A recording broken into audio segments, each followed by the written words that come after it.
Good morning everyone. আজ ছিল রাখি পূর্ণিমা, তাই গোদলো আর গোদলোর বাবা চললো বাজার করতে। আর এদিকে ওরা বাজার করে চলেও এলো। আর এইদিকে আমি চটজলদি স্নান করে রেডি হয়ে নিলাম আমার গোপাল সোনাকে রাখি বাঁধবো বলে। ওকে আমি ছোটোবেলা থেকে রাখি পরিয়ে আসছি। ও আমার ছোট্ট সোনা। আর দেখে ভাবছো এতগুলো গোপাল কাদের? এখানে দুটো গোপাল আমাদের আর দুটো গোপাল দাদাদের। আর তারপরে দাদাকে রাখি পরিয়ে নিলাম। আর এদিকে ওর দিদুন আমার সোনাকে আর ওর দিভাইকে রাখি পরিয়ে দিল।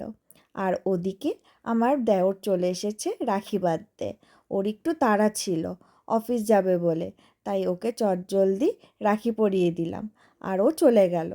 তারপরে আমার ছোট্ট সোনা বাবুমশাই হয়ে পাঞ্জাবি পরে বসে পড়ল দিভাইয়ের কাছে রাখি বাঁধবে বলে। আর দেখো রাখি বাঁধছে খুব সুন্দর করে। প্রথম রাখি বলে কথা। আর আজকে এইভাবেই শেষ করলাম।